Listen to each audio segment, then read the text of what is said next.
जय दुर्गा भवानी। जय आज दुर्गा। सप्तमीको शुभ अवसरमा हामी चाहिँ पाणिनी तपोभूमिमा दुर्गा सप्तशती पारायणको क्रममा आएका थियौँ। हामीसँग आज हुनुहुन्छ पाणिनी गाउँपालिका वडा नम्बर 2 का अत्यन्त विद्वत व्यक्तित्व नेत्रप्रसाद गिवाली। उहाँले पाणिनी तपोभूमिको बारेमा एउटा कविता बनाउनु भएको छ र उहाँका मुखार बिन्दबाट सो कविता अब हामी सुन्नेछौँ। संस्कृत व्याकरणका सूत्रधार पाणिनीले तपस्या गरेको पोखरा त पढेनाको शिरमाथि विराजमान विश्वकै दुर्लभ भूमि दहको लेख। यसको शीर्षक छ पाणिनी तपोभूमि। पाणिनी ऋषिले यहाँ तप गरेका हुन् प्राचीन कालमा। महादेवले वर दिए पाणिनीलाई डम्मरुको तालमा। ऐउण आदि 14 सूत्रहरूबाट बन्यो संस्कृत भाषा यहाँ। शास्त्रकै आधार लिएर बनेका नियम विधि विधानहरू। शास्त्रकै आधार लिएर बनेका नियम विधि विधानहरू फैलिएको छ आज विश्वभरमा व्याकरणका गुणहरू। दिव्य ज्ञान चक्षु खुल्यो पाणिनीलाई यही भूमिमा आएर। दिव्य ज्ञान चक्षु खुल्यो पाणिनीलाई यही भूमिमा आएर। गौरवशाली छौँ नेपाली जनता यो दुर्लभ भूमि पाएर। ध्यान गर्न अति योग्य छ भूमि सज्जन तयार हुने छन् यहाँ। यस्तो शक्तिशाली तपोभूमिलाई उज्जवल गराउँ यहाँ। यसको पूर्वपट्टि बगेकी छन् सलसल काली गण्डकी यहाँ। दक्षिण भेगमा पर्दछ लुम्बिनी बुद्धको जन्मस्थल हो त्यहाँ। मनोकांक्षा पूरा गरिदिने सुपा देउराली पश्चिम स्वर्गद्वारी। चाँदी झैँ टलकिन्छ यो उत्तर हिमाल देशै उज्यालो पारी। ऐतिहासिक यो तपोभूमिलाई श्रृङ्गार गर्न बाँकी छ यहाँ। केन्द्रैदेखि पहल भइदियोस् भनी गर्छौँ निवेदन यहाँ।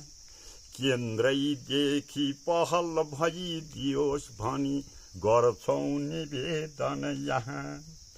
स्वदेशी र विदेशी पर्यटकहरू लर्को लागेर आउन्। स्वदेशी र विदेशी पर्यटकहरू लर्को लागेर आउन्। आउँदा पर्यटक जाँदा शिवजीको आशिष लिएरै जाउन्। आउँदा पर्यटक जाँदा शिवजीको आशिष लिएरै जाउन्। प्रकृतिले बनाइदिने हामीलाई यस्तो अपार भूमि। प्रकृतिले बनाइदिने हामीलाई यस्तो अपार भूमि। पोखरा थोक र पणेनाको शिरमाथि रहेको छ यो भूमि। पाणिनी गाउँपालिका घोषित भएको छ यही भूमिको नामले। पाणिनी गाउँपालिका घोषित भएको छ यही भूमिको नामले। यो भूमिको इतिहास सबैलाई ज्ञात गराइदिनुस् विज्ञले। कति सुन्दर यो भूमि फुलेका छन् लाली गुराँस वनभरि। फलफुल ती फलेका छन् वनभरि खाइ नसक्नु गरी। यहाँ छन् नाना किसिमका जडीबुटीहरू मिल्छन् ओखती पनि।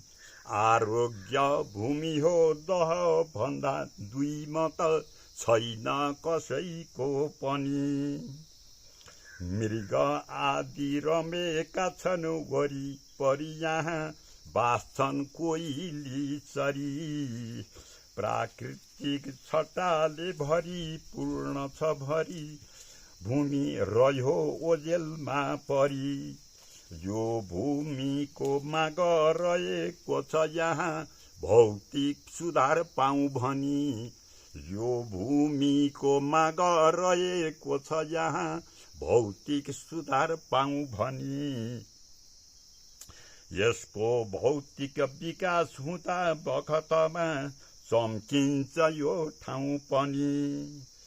सुखी जनता समृद्ध देश बनाउने सत सङ्कल्पलाई पुरा दहका सिद्ध बाबा पुरा गरिदिनु हवस् हाम्रा सदिच्छा पुरा।